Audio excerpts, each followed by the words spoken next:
All right, so are you ready to dive into To Kill a Mockingbird? Always. I think this deep dive is really for anyone who's like maybe curious about the book or, maybe had to read it back in school Oh, yeah. and or kind of wondering like, what's the big deal? Even if you don't usually like, read classics or whatever. Right. Um, so like straight up, Yeah. is this book like actually worth reading today? Well, it's definitely earned its place as a classic, Okay. but there's definitely been some debate around it, too. Okay, so that's kind of what we're going to figure out in this deep dive. Exactly. Go ahead. By the end, you'll have a really good grasp of the plot and Harper Lee's, all the major themes. Okay. And we'll do it all without any spoilers. Perfect. And of course, we'll tackle how it holds up in today's world so you can decide for yourself if it's worth your time. Awesome. Okay, so to get us started, like set the scene for us. Okay. What's this book all about? Okay, so picture this. 1930s Alabama, heart of the American South during the Depression. You're seeing everything through the eyes of Scout Finch, Okay. who's this young girl. Mm-hmm. Her dad, Atticus, is a lawyer. Okay. And the story revolves around this case that, rocks their world and exposes all these harsh realities of racial injustice. Okay, wait, hold on. How young are we talking about with Scout? Yeah. Because if we're dealing with these, really heavy issues, Right. I feel like her age has got to impact how we see everything, right? Oh, absolutely. Scout's only 6 at the beginning of the story. Oh, wow, yeah. Yeah, and the novel takes place over 3 summers, so, Right. we really see her grow and mature, which makes it a coming-of-age story, too. Interesting. And Lee's really masterful in how she uses Scout's innocence to, highlight all the, the messed up stuff about the adult world, Right. especially when it comes to things like prejudice and injustice. Okay, yeah, that makes a lot of sense. Yeah. It's almost like we're seeing these grown-up problems, but through a kid's eyes, Exactly. which I think adds another layer to it. Burn. Okay, I saw a few reviews that mentioned the Radley place. Right. What's the deal with that? Oh, well, the Radley place is so key to the story Yeah. on a bunch of different levels. Right. Like, for Scout and her friends, it's this total mystery, Right.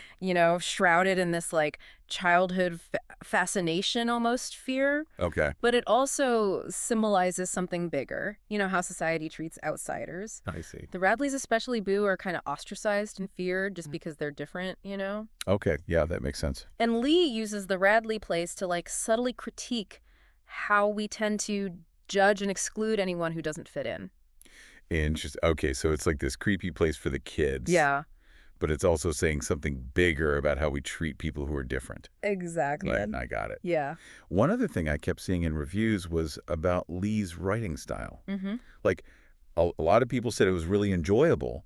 Yeah. But does that really hold up for modern readers? Right. Like, sometimes those classics can feel kind of stuffy, You'd be surprised. Okay. Lee's prose is super smooth and engaging, even for readers today. Okay. It's deceptively simple, but powerful. Just take the opening lines of the book. Right. When he was nearly 13, my brother Jem got his arm badly broken at the elbow. Okay. You see how that just pulls you right in? Mm-hmm. Immediately, you want to know what happened to Jem. Yeah. And throughout the book, she uses these vivid descriptions and this really, colloquial language that makes it feel so immersive. Okay. Yeah, I can see how that would be appealing. Right. Even for someone who doesn't usually go for classics. Yeah. So, okay, smooth, simple, powerful writing check. Yep. Now let's get to the big stuff. Yeah. The themes. Okay. What are some of the core ideas in To Kill a Mockingbird? Well, morality is front and center in this book. Okay. Atticus Finch, Scout's father, he's this moral compass for the whole story. Okay. He's always emphasizing conscience and doing what's right, even when it's hard. One of his most famous quotes is, "You never really understand a person until you consider things from his point of view, until you climb into his skin and walk around in it." Okay. I can see how that'd be powerful. But does it ever get kind of preachy? Yeah. Is Atticus just lecturing everyone about right and wrong? That's a fair point. Does that make him a little too perfect? Too good to be true?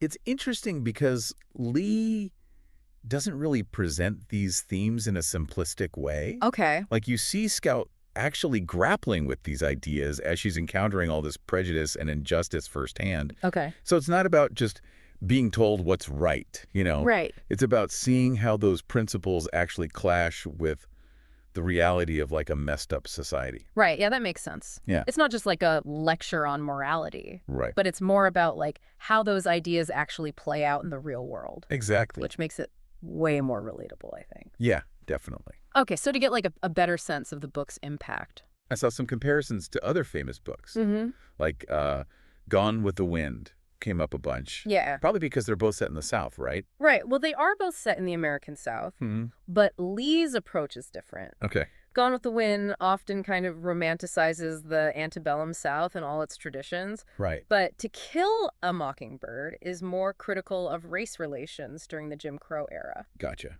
It doesn't shy away from showing how ugly racism and prejudice can be. Okay, so it's not just like a sweet little Southern story then. No, not at all. Okay, it's actually digging into these real issues. Exactly. Okay.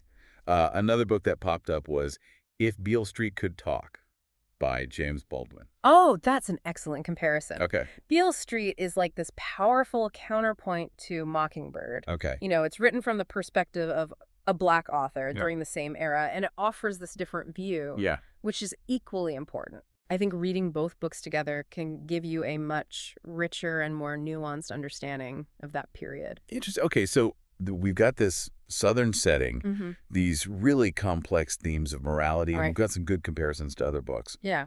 But there's one more thing that I kept seeing in the reviews, and it's kind of the elephant in the room. Oh. Some reviewers are saying that To Kill a Mockingbird is actually racist. So, like, how do we deal with that? Well, this is where things get interesting. Okay. The book's been criticized for this white savior narrative. Okay. Atticus, who's this white man, is the hero. Oh. He defends Tom Robinson, who's a Black man falsely accused of rape. Right. He's defending him against this whole racist system. Okay. But critics say that this diminishes the agency of Black characters like Tom. It makes it seem like they need a white character to save them. Okay, so that's the white savior critique. Exactly. That's something to think about, for sure. Yeah. But there's another layer to this, right? Something about Harper Lee's later book and how it, like, changes our view of Atticus. You got it.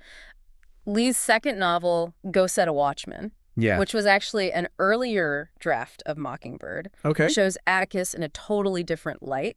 In Watchmen, he's shown to have some racist views. Oh, wow. Which really complicates how we see him, you know, the beloved, morally upright Atticus from Mockingbird. Right. So it creates this really interesting problem for readers. Yeah, that's a pretty big shift. It is. So now we've got this situation.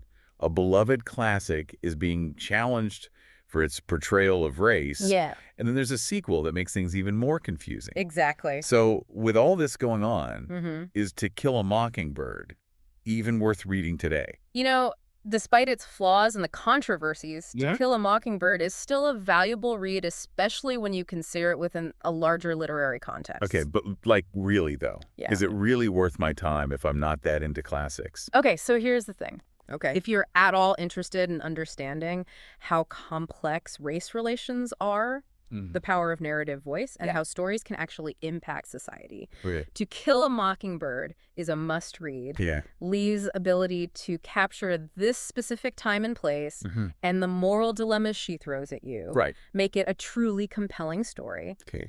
And it's important to engage with these tough issues, you know, even if they make us uncomfortable. Right. So I'm starting to see why this book still resonates, even with its imperfections. for sure. It's a product of its time, Yeah. but it also forces us to confront some hard truths Absolutely. about ourselves and our history. Yeah. Okay, that's a good point. And it makes you think. Yeah. It's not just a feel-good story. Right. It challenges us to think critically about the world around us. Okay, yeah. That's what makes it so valuable even today. Right. It's like it sparks conversations and makes you really look at yourself. Exactly. And how do you think the book encourages that kind of self-reflection, especially when we read it today?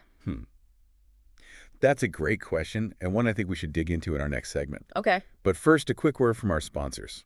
I think it encourages that self-reflection by, like, showing us these characters who are wrestling with these big moral dilemmas, like Atticus. Yeah. He chooses to defend Tom Robinson, even though he knows people are going to come after him for it. Right. And that forces us to ask ourselves, like, would we do the same thing? Yeah. Would we stand up for what's right, even if it makes us unpopular? That's a good point. It's easy to judge characters in a book, Yeah. but To Kill a Mockingbird really makes you look at yourself Totally. and think about your own values and beliefs. For sure. And we also have Scout as our narrator. Right. She's like constantly watching and trying to make sense of the adult world. Yeah, she's like a sponge. Right. And she questions stuff that adults just take for granted, like racial prejudice and social inequality. Exactly. Her perspective can be kind of jarring, Yeah. but also really insightful. Totally. It makes you rethink your own assumptions. Absolutely. You mentioned earlier that the book takes place during the Depression. Yeah. How does that, like, historical context add to the story? Well, the Depression was obviously a really hard time for everyone, and Lee shows that really clearly through, like, the economic struggles that people in Macomb are facing. And this backdrop really adds another layer to the story. Okay. Because it shows how desperation and fear can actually lead to prejudice and injustice. Oh, I see. You know, when people are struggling to survive, they're more likely to lash out. Right. Especially at people who are different or who they see as a threat. It's like that economic hardship creates this pressure cooker. Yeah. Where tensions are already high. Exactly. And then the trial with Tom Robinson just, like, explodes everything. It's the catalyst. It sounds like To Kill a Mockingbird is more than just a courtroom drama. Well, for sure. Or a coming-of-age story. It's bigger than that. It's like this window into a really specific time in American history. Yeah. Where all these issues were coming to a head. Exactly. And it's kind of sad that those same themes are still relevant today. Absolutely. You hit the nail on the head. Yeah. It reminds us that history isn't just about, you know, dates and events. Yeah. It's about the human stories that shape how we understand the past. Right. And the present. Okay, so we've talked about the plot. Yeah. Lee's writing, the themes, the historical context, Right. even the controversy around the book. I feel like I have a much better understanding of To Kill a Mockingbird now. I'm glad. But for our listener who's still not sure, Yeah. what's the one thing they should keep in mind when deciding whether to read it? I think what makes To Kill a Mockingbird so special is how it blends compelling storytelling with this really sharp social commentary. Okay. Lee tackles these huge issues like racism and prejudice and justice. Yeah. But she does it through this lens of childhood innocence, Right. which makes it both accessible and thought-provoking. I think that's what a lot of the reviewers picked up on. It's Yeah. not some boring textbook on social issues, Right. but it's also not afraid to dig into them. Exactly. And even though it was published like over 60 years ago, the themes in To Kill a Mockingbird are still so relevant today. Yeah, that's true. It makes you think about empathy and morality and social responsibility, Right. which are things we're still grappling with today. Okay, so it's not just a history lesson then. Nope. It's a book that can spark conversations and make you think about the world right now. Exactly. That's powerful. It is, and I think that's what makes it a classic, Yeah. you know? Yeah. It goes beyond its time and place. Mhm. It speaks to something universal about being human. Okay. You've convinced me. Awesome. To Kill a Mockingbird is going on my reading list. And for our listeners, I think you've given them a lot to think about Yeah. as they decide if they want to read it. Yeah. This deep dive has just scratched the surface. Okay. There's so much more to this book that you can only really experience by reading it yourself. Right. So this deep dive has given our listener the context Yeah. and the key arguments. Now it's up to them to decide Right. if To Kill a Mockingbird is worth their time. Exactly. And hopefully it'll lead to some great conversations Yeah. and more exploration of these really important themes. I love that. You It's know? like this deep dive is the spark. Yeah, And now it's up to our listeners to keep the conversation going absolutely. and explore these themes on their own. I love it. Awesome. Well, thanks for joining us on this deep dive into To Kill a Mockingbird. Thanks for having me. Until next time. And you know what's really interesting is that even though To Kill a Mockingbird is dealing with these like super serious themes, Yeah. it still manages to be like a really enjoyable read. Okay. It's not a dry history book or a lecture or anything. It's a story with like real characters that you care about and you get invested in their lives. And it's told through a child's eyes, which I think makes it a little more palatable. Exactly. It's like you said earlier, seeing the world through these fresh eyes, Right. you know, without all the baggage. Right. And that makes it really engaging, even if you're not usually into like historical fiction or social commentary. Right. So it's not just like hitting you over the head with a message. No, not at all. It's like weaving it into the story in a way that feels... Exactly. And And I think that's another reason why it's stood the test of time. Yeah. It's like it can speak to people of all ages and backgrounds. Okay. So to kind of wrap things up, Okay. we've talked about the plot. Lee's writing the big themes, the historical context, the controversy. Right. I feel like we've really covered a lot of ground. Yeah, I think so. Is there anything else our listeners should consider? You know, I think the most important thing is to just remember that To Kill a Mockingbird is more than just a book. Okay. It's a part of our cultural history. It sparks so many important conversations about race and justice and what it means to be human. Right. And those conversations are still going on today. Yeah, that's true. Yeah. So reading this book isn't just about learning about the past. Okay. It's about engaging with these issues that are still so relevant in our world. Yeah, that's a really good point. You know, it challenges us to think about our own biases and to stand up for what we believe in. Okay, so it's like a call to action almost. Yeah, in a way. It's not just entertainment. Right, it's a catalyst for change. Right, okay, I love that. Yeah. It's not just a book, it's like this. It's a starting point for something bigger. All right, well, I think that's a perfect note to end on. Yeah. Thanks for joining us on this deep dive into To Kill a Mockingbird. It's my pleasure. Until next time.